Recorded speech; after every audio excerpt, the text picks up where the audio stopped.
우리 옆에 계신 분들하고 한 번 더 인사 나눌까요? 예배 시작할 때는 인사하긴 했지만 또 늦게 오신 분들도 있으니까 우리 옆에 계신 분들 한번 인사 한 번 더 나누겠습니다. 환영합니다. 잘 오셨습니다. 사랑합니다. 예, 감사합니다.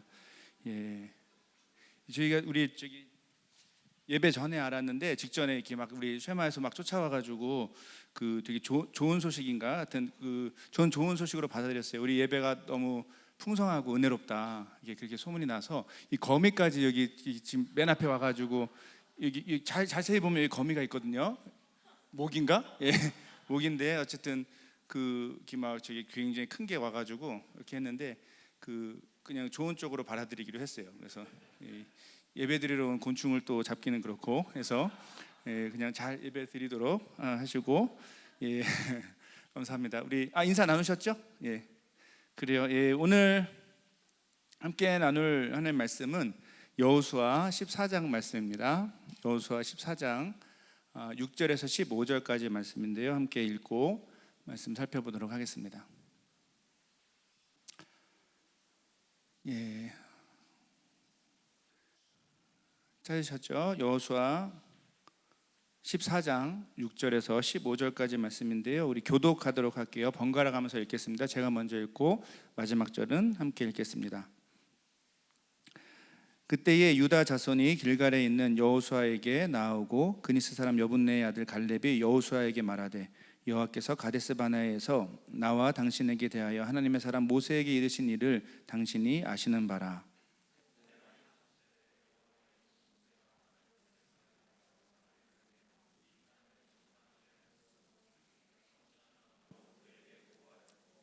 나와 함께 올라갔던 내 형제들은 백성의 간담을 높게 하였으나 나는 내 하나님 여호와께 충성하였으므로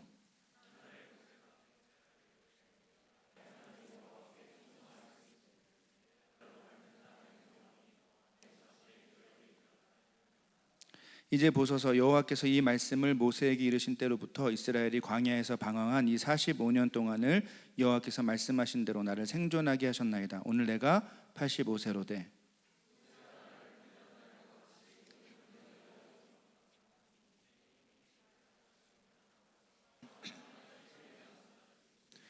그날에 여호와께서 말씀하신 이 산지를 지금 내게 주소서. 당신도 그날에 들으셨거니와 그곳에는 아낙 사람이 있고 그 성읍들은 크고 견고할지라도 여호와께서 나와 함께 하시면 내가 여호와께서 말씀하신 대로 그들을 쫓아내리이다 하니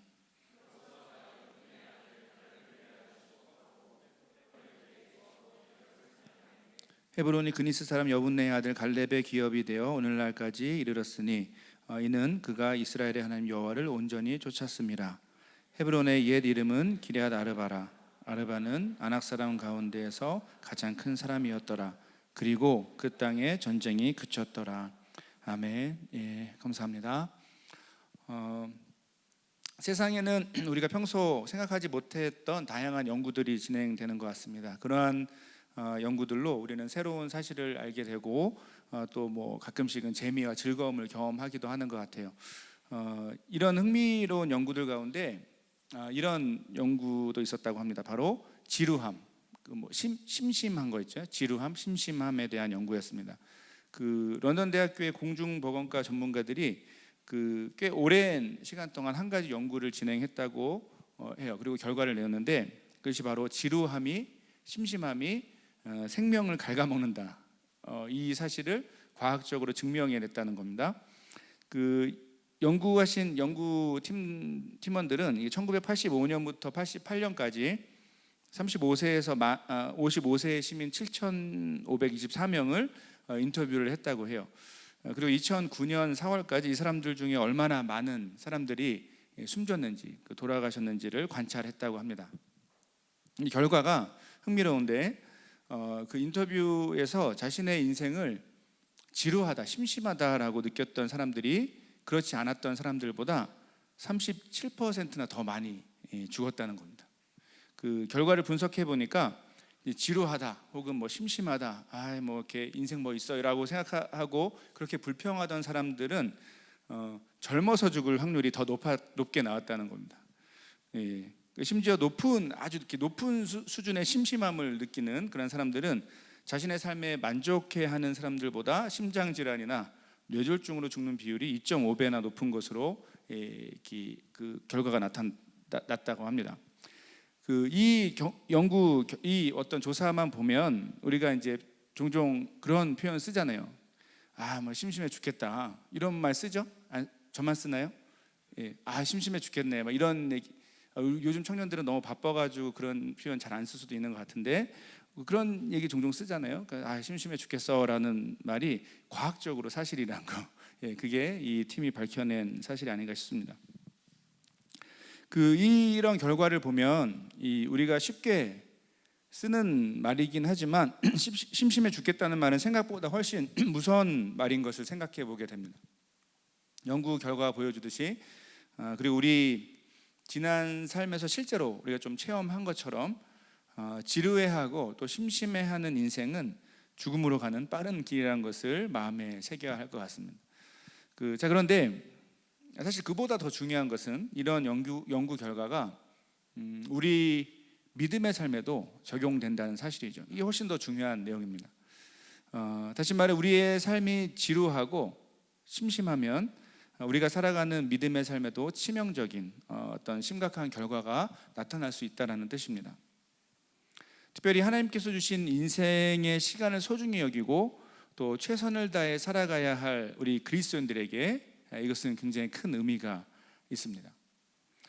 우리 그리스도인들에게 인생을 지루하고 또 심심하게 살아가는 것은 바로 우리의 영적 건강을 해치는 일이고 더 나아가서 우리에게 특별한 삶을 선물하신 그 하나님께 매우 안타까운 모습이 될 수 있다는 뜻이죠. 오늘 본문을 통해서 우리는 이 중요한 사실을 다시 한번 생각해 보게 됩니다. 본문에서 우리는 하나님께서 주신 삶을 소중히 여기며 이 평생 믿음의 길을 걸었던 한 믿음의 선배를 만나게 됩니다. 바로 85세의 나이에도 불구하고 하나님의 약속을 믿고 믿음의 모험을 했던 갈렙의 모습을 통해서 중요한 우리의 삶의 이 방향을 다시 한번 확인하게 되는 것 같습니다. 그 본문에 대한 얘기를 하기 전에 잠깐 저기 스네어 좀 풀어주시면 좋을 것 같아요. 감사합니다. 여호수아서는 우리가 함께 오늘 살펴보는 본문인 여호수아서는 이 모세가 죽고 나서 그 후계자인 여호수아가 이스라엘 백성을 거느리고 가나안 땅을 정복하는 이야기를 기록하고 있습니다. 구체적으로 이 여호수아서는 이 하나님의 전적인 인도하심 그리고 명령에 따라 이스라엘 백성이 가나안 땅에 들어가게 되고 그 안에서 많은 전쟁에서 하게 된 내용들을 기록하고 있습니다.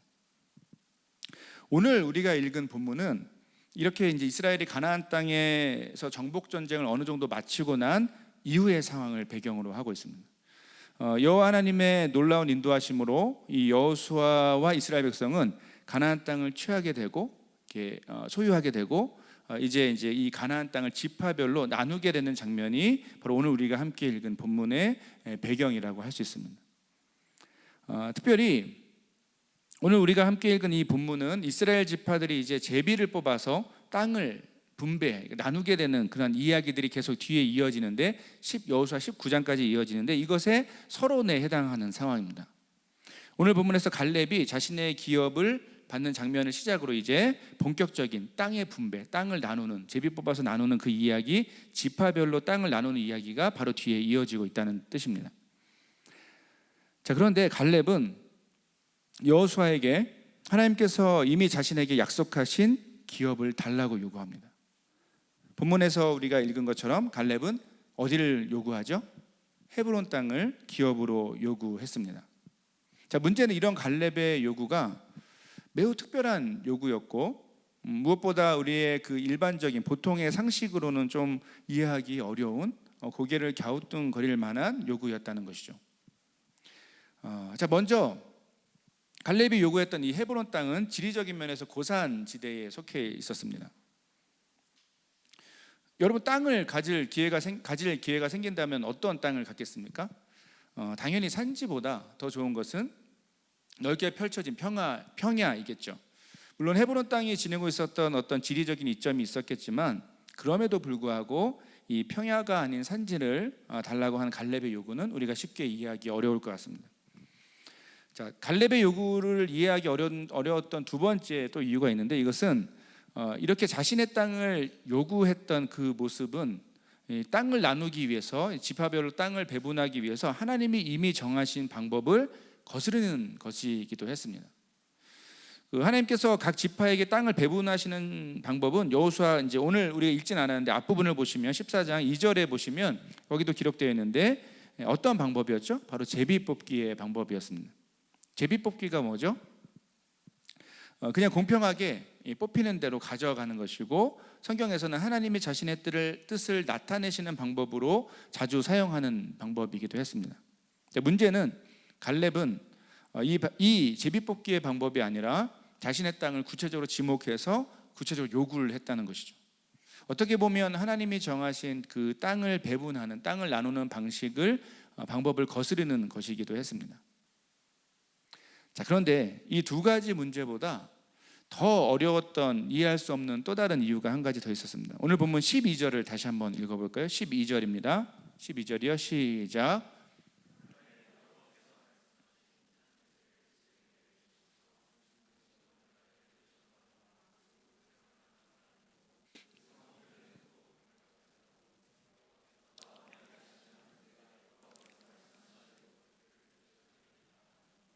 지금 무슨 상황입니까? 놀랍게도 갈렙이 지금 요구하고 있는 이 헤브론 땅에는 아직 정복 전쟁이 끝나지 않은 상황입니다. 거인 족속인 아낙 사람이 아직 살고 있었다는 뜻이죠. 다시 말해 헤브론 땅을 기업으로 받고 그 땅을 완전히 소유하기 위해서는 피 흘림의 전쟁이 있어야 한다는 것이었습니다. 더욱이 자신이 상대할 적이 거인 족속이라는 사실을 알고 있음에도 그 땅을 요구하였던 이 갈렙의 요구는 분명 상식에 맞지 않는 이상한 요구였던 것으로 우리는 생각해 볼 수 있습니다.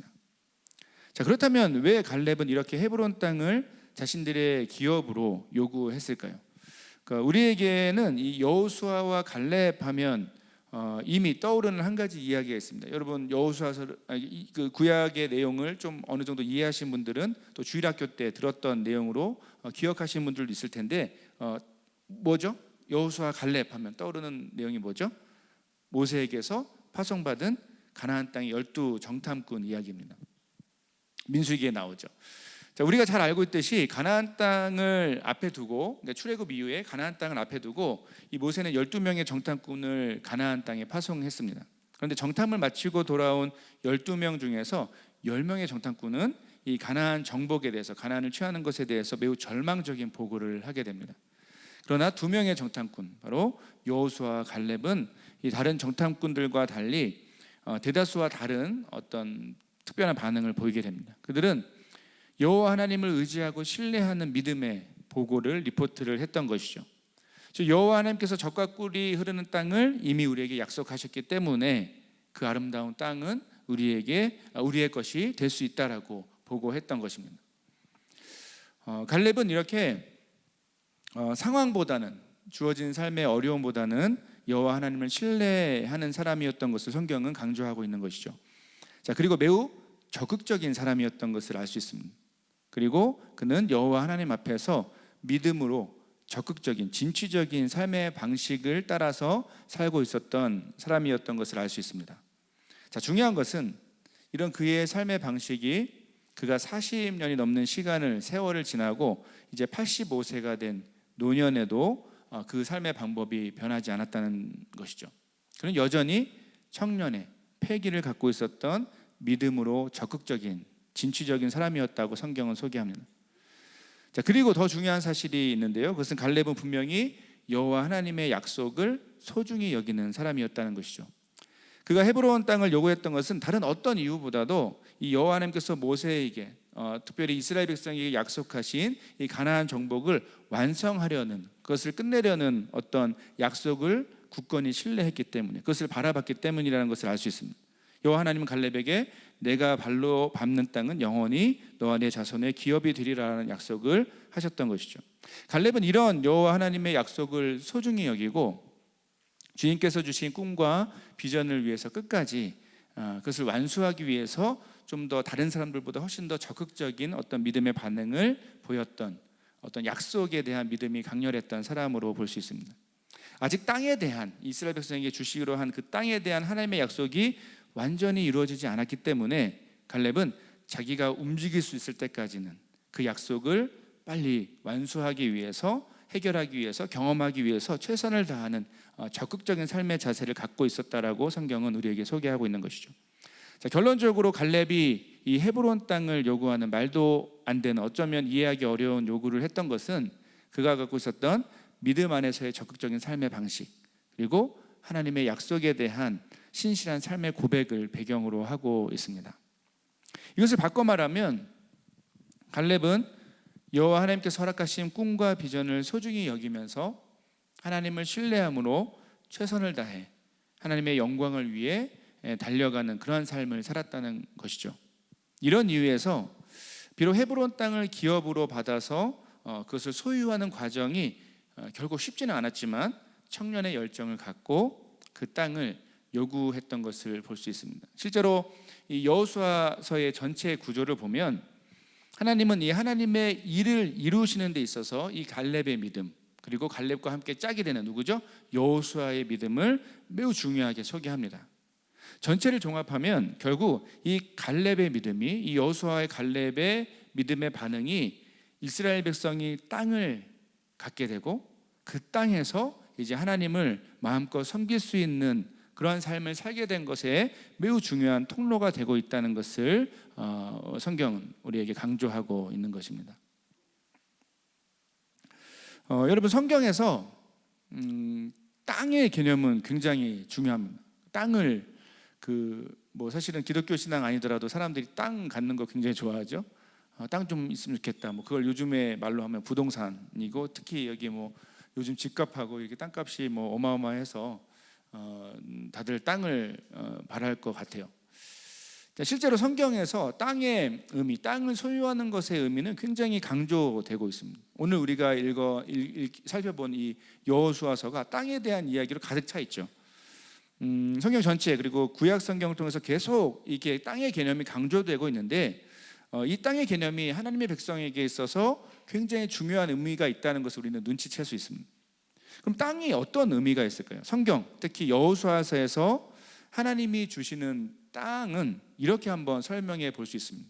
땅의 의미란 것, 땅이란 것은 첫 번째 하나님의 백성이, 두 번째 하나님의 백성답게 살면서, 이거 거룩한 삶을 의미하는 것이죠. 특별한 이 이스라엘 백성 밖에 세상 사람들이 사는 삶의 방식과 다른 방식의 삶, 거룩을 가리키는데요.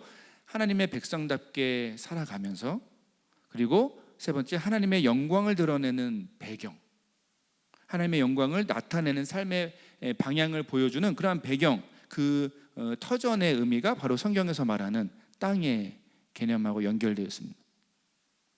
자, 중요한 것은 하나님은 그분의 백성에게 땅을 선물로 주십니다. 자, 이렇게 땅을 허락하시는 이유는 바로 조금 전에 설명한 것처럼 바로 그 땅에서, 그 삶의 터전에서 하나님의 영광을 위해 최선을 다해 거룩하게, 특별하게 살아가라라는 의미가 있는 것이죠. 단순히 자신의 삶을 위해서, 그냥 잘 먹고 잘 사는 문제만을 위해서, 그래서 우리가 생각하듯이 그런 의미에서의 땅을 소유하는 것이 아닙니다. 목적과 방향은 분명합니다.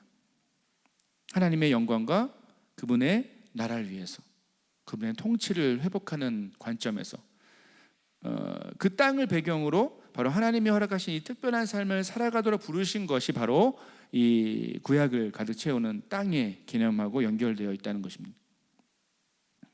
자, 그렇다면 이게 그 구약의 이야기라면 구약에서 말하는 이 땅의 개념을 우리에게는 어떻게 적용해 볼 수 있을까요? 오늘날 우리에게는 사실은 땅의 그 실제 적용 범위는 굉장히 넓습니다. 땅의 의미는 어떤 분들에게는 자신이 현재 일하고 있는 직업이 될 수 있습니다. 직업의 현장 속에서, 곧 회사에서 하나님의 영광을 위해 하나님의 백성답게 거룩하고 특별하게 살아간다면 직업의 현장, 곧 회사는 하나님께서 우리에게 허락하신 영적인 의미의 땅이 될 수 있습니다. 또한 어떤 분들에게는 가정이 바로 하나님께서 허락하신 땅이 될 수 있죠. 가정 속에서, 가정 안에서 믿음으로 자신의 가정이 하나님의 영광을 위한 축복의 통로가 되도록 자신을 들여서 가족을 섬기고 함께 또 예배하는 공동체로 세워진다면 바로 우리의 가정은 하나님께서 허락하신 영적 의미의 땅이 될 수 있다는 뜻입니다. 만약 지금 현재 공부를 하고 있는 학업을 진행하고 있는 학생들이라면 그분들에게는 어디가 땅에 하나님께서 주신 땅이 될까요? 바로 학교와 캠퍼스가 여러분에게 주신 영적 의미의 땅이 될 수 있습니다. 하나님의 영광과 하나님 나라를 위해서 여러분 공부를 최선을 다해서 열심히 하는 것 바로 하나님의 부르심이죠. 자, 그리고 여러분과 만나게 해주신 그 귀한 친구들에게 사랑과 복음으로 섬기는 삶을 산다면 학교와 캠퍼스는 분명 하나님께서 허락하신 영적인 의미의 땅이 되는 것이죠. 이 외에도 우리가 어떤 땅의 개념으로 생각할 수 있는 그러한 삶의 영역은 굉장히 다양합니다. 자, 그런데 조금 전에 몇 가지 예를 통해서도 우리가 여러분 느꼈을 수도 있는데 사실 좀 더 정확히 얘기하면 우리가 이 땅에서 살아가는 동안 경험하는 모든 공간과 일, 모든 순간이 어떤 의미에서는 영적인 의미의 땅으로 적용될 수 있다는 점이죠. 좀 더 넓게 설명하면 우리의 삶 전체가 바로 하나님이 우리에게 선물하신, 우리에게 주신, 허락하신 땅이 되는 것입니다. 자, 중요한 것은 주님께서 우리 각자에게 독특하게, 특별하게 허락하신 이 귀한 땅, 바로 이 삶의 공간에서 우리는 과연 어떻게 살아야 하는가라는 질문입니다. 이 질문에 대해서 오늘 본문은 우리가 하나님 앞에서 믿음으로 땅을 취하라고 말하고 있습니다. 가지라고 얘기합니다. 자, 갈렙은 노년의 나이에도 불구하고 또한 상황이 별로 좋지 않았음에도 불구하고 또 주변 사람들이 이해하기 어려운 일이었음에도 불구하고 여전히 믿음 안에서 적극적이었고 두 번째 하나님의 약속을 변함없이 신뢰하고 기뻐했습니다. 이 갈렙처럼 하나님이 우리에게 특별하게 주신, 독특하게 주신, 우리 각자에게 독특하게 맡기신 그 삶의 터전, 그 땅에서 우리는 믿음으로 나에게 주신 그 삶의 공간과 시간을 바로 하나님의 것으로 만들어가는 삶을 살아야 한다고 오늘 본문 우리에게 강조하고 있는 것이죠. 그것이 바로 땅을 취하는 개념이라고 적용해 볼 수 있습니다. 여러분, 우리는 오늘까지 포함해서 지난 3주 동안 새 학기를 시작하는 기념으로 청년의 때를 시작하고, 04년생들이 되겠죠. 청년의 때를 시작하고 지나고 있는 여러분에게 꼭 필요한 몇 가지 주제를 나누고 있습니다. 첫 시간의 내용 기억하시나요? 이 청년의 때에 우리는 성령 안에서 첫 번째, 우리를 구원하신 하나님이 어떤 분인지를 알아가야 된다.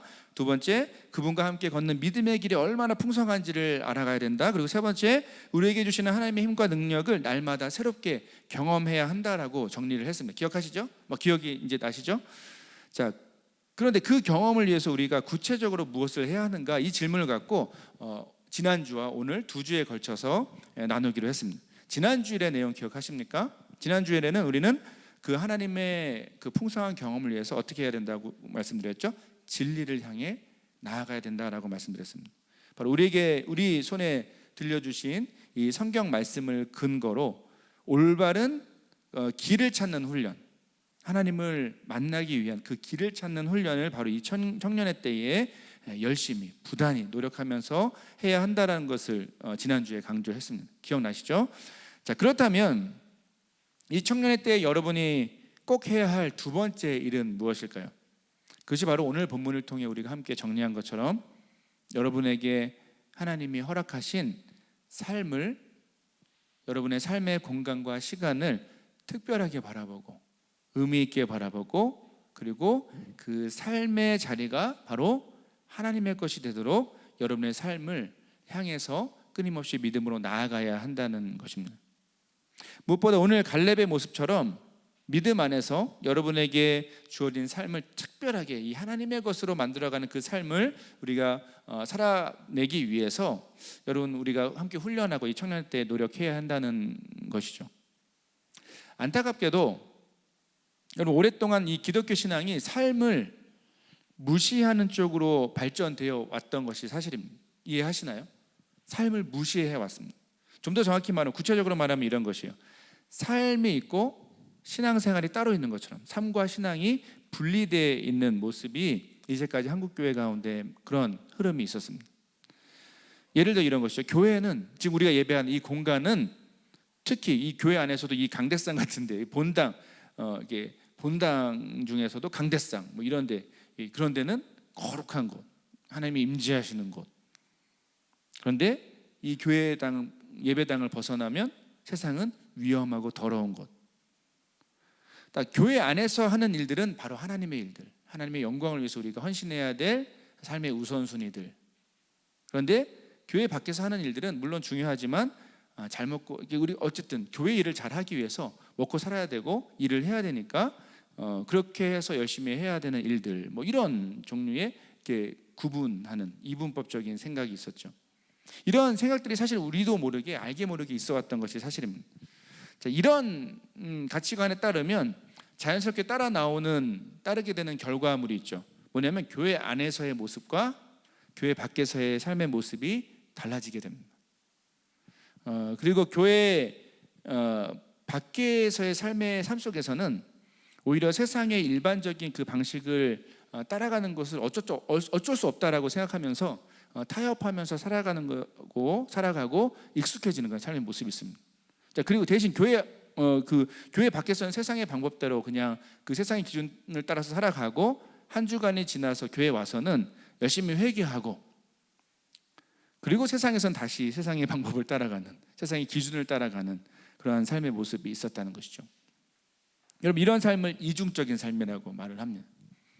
자, 문제는 사실은 이런 이중적인 구분되는 어떤 그 삶과 신앙이 분리된 그 삶의 모습은 하나님이 우리에게 기대하셨던 그런 삶의 모습이 아니라는 것이죠.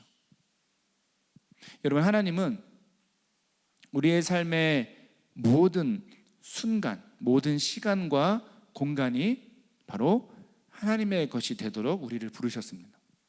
그렇게 우리에게 삶이란 것을 맡겨주셨습니다. 우리에게 땅을 주신 것이죠. 선물로. 이것을 잘하기 위해서 우리가 해야 할 일은 이 우리의 삶의 모든 시간과 공간이 하나님의 것이 되도록 살아가는 그 삶을 잘 살기 위해서 우리가 해야 할 일은 아주 분명하고 당연합니다. 그것은 하나님을 여러분 그저 이 교회의 공간 안에, 이 예배당의 공간 안에서만 모시고 살아가는 것이 아니라 바로 저와 여러분의 삶의 자리에서 그 공간에서 우리와 함께 손을 잡고 걸어가시는, 우리를 이끌어가시는 그 분으로 인정해야 한다는 것이죠. 그것을 좀 다른 말로 우리 삶의 주되심을 인정하는 삶이라고 할 수 있습니다. 주인 되심. 특별히 청년의 때에 이렇게 하나님과 함께 여러분에게 주어진 삶의 공간을 계속해서 걸어가는 훈련을 여러분 기대감을 갖고 계속 해 나가셔야 합니다. 삶을 소중히 여기고 특별하게 여기고 그 삶의 공간 속에서 하나님을 체험하는 그 삶을 기대하고 소망해야 한다는 뜻입니다. 뭐 여러 가지 방법이 있겠지만 지난주처럼 제가 몇 가지를 구체적으로 소개하도록 하겠습니다. 지난주에 그 세 가지 기억하시죠? 제가 통독하고 성경 연구하고 책을 읽는 거 얘기했었는데, 그죠? 그러다가 제가 책 얘기했을 때 뭐 주간에 연락을 좀 이번에 많이 받길 바란다고 말씀드렸는데 한 번 연락이 와가지고 조금 실망스러웠는데, 이번 주에 아직 시간은 많이 있으니까 저한테 추천 도서 같은 거 물어보시면 좋겠습니다. 그런 구체적인 어떤 적용점을 오늘도 좀 함께 나누도록 하겠습니다. 자, 첫 번째는 여러분 소명에 대한 것인데, 여러분의 가슴을, 여러분의 심장을 뛰게 하는, 설레게 하는 그 특별한 삶의 일에 대해서 여러분 지금부터 기대하고 꿈꾸고 기도하는 것을 지난주에 표현한 것처럼 시작하시길 부탁드립니다. 이것을 좀 아까 조금 전에 얘기했던 표현으로 말하면 나에게 주신 소명을 찾는 과정이라고 할 수 있습니다. 이 소명을 찾는 일을 여러분 지금부터 시작하시기 바랍니다. 보통 이 소명에 대해서 얘기하면, 부르심 이런 걸 얘기하면 이렇게 아까 좀 설명드렸던 것처럼 교회 일을 먼저 떠올리거나 하나님의 일을 떠올리는 경우들이 많아요. 아니면 직업 자체를 떠올리는 경우가 많습니다. 그런데 이제 단순히 무슨 일을 하느냐, 아니면 교회 일이냐 교회 밖의 일이냐, 이것을 따지는 것이 소명을 찾는 것이 아닙니다. 제가 강조하는 소명은 여러분의 인생의 의미를 과연 어디에 둘 것인지를 질문하는 것입니다.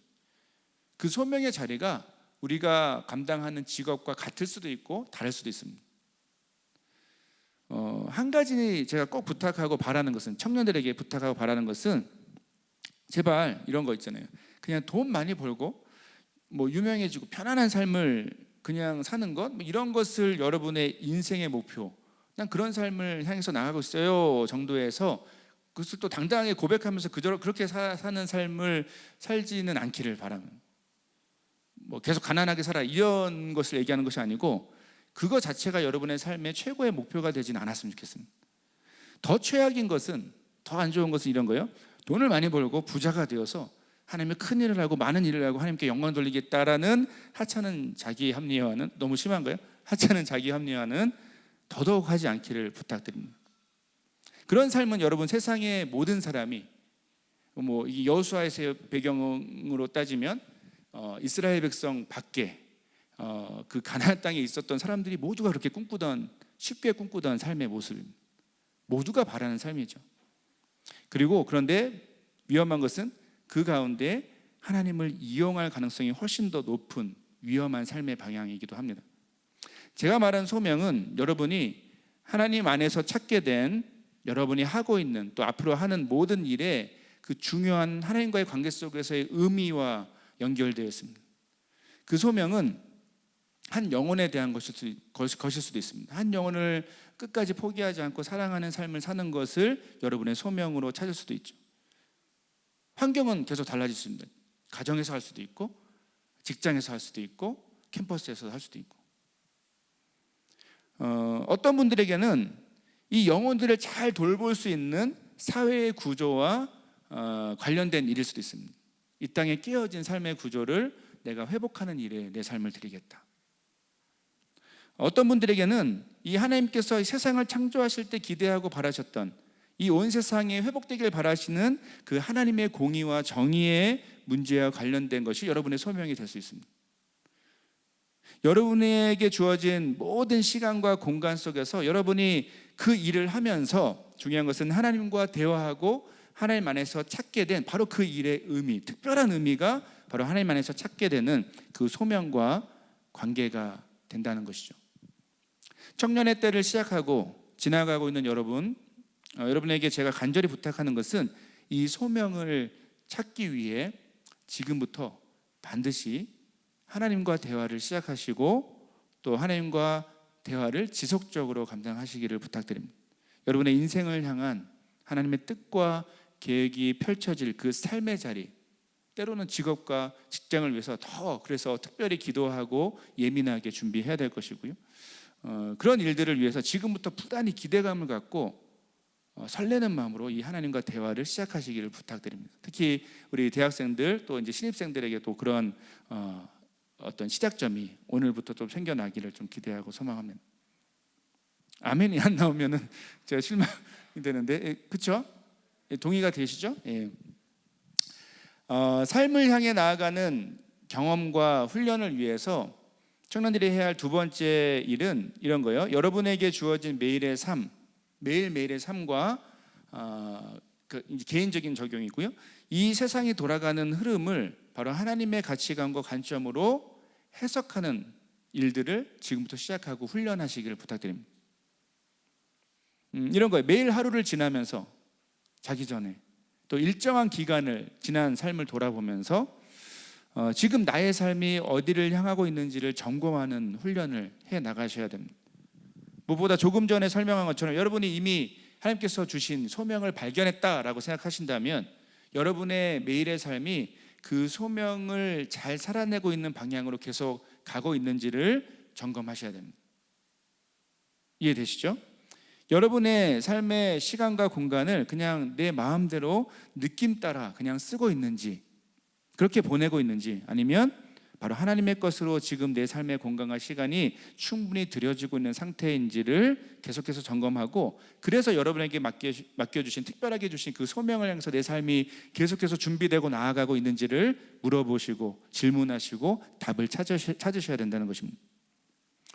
개인적인 삶의 적용이라면 이런 것도 가능합니다. 여러분의 삶만, 여러분의 인생만 해석할 것이 아니라 지금 우리가 속해 있는 이 세상이 어디를 향하고 있는지에 대한 해석의 눈도 필요합니다. 국가의 정치 지도자들이 나라를 어디로 이끌고 있는지 성경적인 가치관으로 판단하고 분별하는 눈이 필요합니다. 경제적인 이익을 따라서 여러분 어떤 정치적인 입장을 그냥 고수하는 그런 삶이 돼서는 안 됩니다. 성경의 기준으로 성경의 가치관이 잘 반영된 정치적인 선택들이 나타나도록 책임감 있게 정치에 참여하셔야 됩니다. 문화의 흐름도 예민하게 바라봐야 하죠. 이 시대의 문화가 하나님 앞에서 어디를 향하고 있는지, 어떻게 우리는 건강한 문화를 함께 회복하고 누릴 수 있을지 잘 분별하고 문화를 누리고 또 개발해야 합니다. 경제와 사회의 흐름을 하나님의 마음으로 해석할 수 있어야 하고요. 기후 변화에 대해서도 관심을 가져야 합니다. 국가들의 경쟁과 갈등, 그로 인한 나라들의 피해와 흐름을 하나님의 관점에서 해석할 수 있는 눈을 키워야 합니다. 이런 얘기하면 나랑 관계없는 그런 일들까지 신경 써야 됩니까? 라고 물어보실 수 있는데, 여러분 그것이 바로 하나님께서 우리에게 원하시는 중요한 소명의 한 부분입니다. 나는 관계없는 것들이라는 생각은 여러분 그리스도인들 청년들이 갖고 있어야 될 믿음의 자세는 아니라는 것이죠. 자, 마지막 삶을 향해서 나아가는, 삶을 특별하게 보고 삶을 가꾸기 원하는, 하나님 안에서 가꾸기 원하는 청년들에게 꼭 필요한 세 번째 반응은 여러분의 인생의 터닝 포인트마다 여러분의 삶을 인격적으로 인도하시는 그 하나님을 경험하시기를 바라고 기대합니다. 그 방법은 뭘까요? 말씀과 기도입니다. 자, 구체적으로 앞으로 여러분의 인생에 있어서 중요한 터닝 포인트의 순간들이 종종 다가오게 될 것입니다. 그러니까 굳이 구분하는 것은 별로 좋지 않지만 매일매일 일상이 반복되는 일상이 있다면 그 일상을 어느 정도는 좀 이렇게 크게 침범하는 굉장히 중요한 선택을 하거나 어떤 중요한 결정을 해야 되는 그러한 어떤 터닝 포인트들이 인생에 반드시 오게 되어 있습니다. 그러니까 일반적으로 이런 거예요. 제가 목회자로서 또 그리고 제 인생의 경험을 돌아봤을 때 또 다른 성도님들의 경험을 돌아보면 일반적으로 대부분의 사람들에게, 대부분의 인생들에게 적용되는 몇몇의 터닝 포인트들의 인생의 순간들이 있습니다. 예를 들어 대학교와 전공을 선택하는 그때, 혹은 학교를 졸업하고 직업과 직장을 선택해야 될 때, 그리고 배우자에 대한 확신을 갖고 결혼을 결정할 때, 이런 등등과 같이 우리 인생에서는 앞으로의 이제 어떤 몇 년의 삶이나 아니면 남은 인생 전체를 좌우할 만한 굉장히 중요한 삶의 어떤 선택의 순간들을, 터닝 포인트들을 마주하게 되어 있습니다. 반드시 그렇게 되어 있습니다. 자, 그리고 이런 일반적인 거 말고도 갑작스럽게 예상하지 못했는데 내가 굉장히 내 삶에 큰 영향을 미칠 만한 어떤 변화의 흐름이 여러분의 삶을 찾아올 수도 있습니다. 마음의 의심이 없이 이건 진짜 내 삶의 터닝 포인트가 될 수 있다라는 느낌으로 다가오는 순간들이 종종 있다는 뜻입니다. 자, 그런데 이런 순간들이 다가올 때 우리는 당연히 또 아마도 우리의 마음이 굉장히 불안하거나 두렵게 되는 그런 경험들을 하게 될 것입니다. 자, 그런데 이런 생각들을 좀 하시기를 부탁드려요. 이 불안하고 두려운 삶의 터닝 포인트의 순간들은 사실은 믿음 안에서 새롭게 보면 하나님의 놀라운 특별한 인도하심을 경험하고 확신할 수 있는, 그래서 힘차게 계속해서 걸어갈 수 있는 기회의 순간도 될 수 있다는 것을 여러분 반드시 기억하시길 부탁드립니다. 더 중요한 것은 바로 그러한 터닝 포인트가 내 삶에 다가오고 있다라고 느낄 때 어떻게 될까요? 그때가 기회입니다. 여러분 그 순간이 다가온다고 느낄 때는 그때는 그 어느 때보다 일상과 다른 모습으로 민감하고 예민하게 말씀과 기도로 바로 주님의 뜻과 계획, 나를 향한, 내 인생을 향한 주님의 뜻과 계획을 묻고 그분의 인도하심과 응답과 함께하심을, 확신을 바라고 경험하는 일들이 필요하다는 것이죠. 이것을 위해서 때로는 우리가 흔히 말하는 작정 기도라는 것을 하기도 합니다. 삶의 일정한 시간을 떼어서 주님께 기도하고 침묵하고 그분의 음성을 간구하는 그러한 시간을 갖기도 하죠. 이런 시간이 반드시 필요합니다. 제 개인적인 경험을 따라서도 제가 여러분에게 어느 정도 약속할 수 있는 것은 이 터닝 포인트의 중요한 삶의 순간에 그렇게 주님께 귀 기울이는, 그것을 훈련하는 여러분에게 주님은 분명히 가장 인격적이고 또 우리가 예상하지 못했던 탁월한 방식으로 말씀하시고 또 확신과 평안을 주시고 무엇보다 신실하신 인도하심을 허락하실 것을 저는 확신합니다. 그리고 그런 중요한 것은 그런 확신을 갖게 될 때 여러분은 여러분의 변화된 삶 속에서 흔들리지 않고 굳건한 믿음의 삶을 그때 비로소 살아갈 수 있게 되는 것이죠. 우리의 생각과 우리의 결정으로 무엇인가 내 삶에 변화가 있었다고 생각하면 계속 흔들리고 두렵고 불안하게 됩니다. 그러나 하나님의 인도하심을 확신하게 될 때 그때는 여러분 묵묵히 때로는 어려운 길이라도 담대함으로 그렇게 걸어갈 수 있는 힘과 능력이 생기게 되는 것이죠. 그렇습니다. 여러분, 오늘도 세 가지를 말씀드렸는데 이 세 가지를 모두 종합해서 여러분에게 한마디로 이렇게 한번 설명해 볼 수 있을 것 같습니다. 여러분, 주님께서 여러분에게 맡기신, 허락하신 삶의 모든 순간과 공간, 여러분에게 주신 그 땅을 소중하게 여기고 그 삶 속에서 주님과 손을 잡고 함께 걸어가는 그 훈련을 바로 이 청년의 때에 풍성하게 경험하시기를 부탁드립니다. 만약 여러분이 이렇게 삶을 향해 나아간다면 주님은 여러분의 삶 전체를, 모든 순간과 공간을 바로 주님의 것으로 만드시고 그 주님의 특별한 열매를 여러분의 삶에 가득 채우실 것을 저는 약속해 드릴 수 있습니다. 여러분, 이 세 가지만 나눴는데도 여러분의 삶이 이게 나의 삶이 막 특별하게 기대되고 막 설레지 않으신가요? 그렇죠? 그 기대와 설렘을 마음껏 누릴 수 있는 것, 그게 여러분 이제 그것이 주님께서 여러분 청년의 때를 지나는 여러분에게 주신 특별한 선물이라고 저는 믿습니다. 말씀을 맺겠습니다. 사랑하는 여러분, 여러분에게 허락하신 이 청년의 때에 여러분의 삶의 모든 시간과 공간, 다시 한번요, 모든, 어떤 부분이 아니라 모든 시간과 공간을 이 시간 특별하게 바라보시기를 부탁드립니다. 오늘 말씀에서 만난 이 청년의 열정을 가진 노인 갈렙처럼 여러분의 마음도 이 청년의 열정과 패기 그리고 기대감이 가득하기를 바랍니다. 그리고 여러분에게 독특하게 특별하게 주신 그 여러분의 모든 삶의 시간과 공간이 바로 주님의 것으로 바뀌는, 하나님의 것으로 바뀌는 그 모든 과정을 통해서 그 삶의 공간에서 날마다 새롭게 또 풍성하게 살아계신 하나님, 여러분에게 말씀하시고 인도하시는 그 하나님을 알아가고 체험하는 여러분의 삶이 되길 간절히 축복하고 기대합니다. 아멘. 아멘이 크지 않으면 조금 더 설교를 준비하고요. 아멘. 감사합니다. 함께 찬양하고 기도하겠습니다.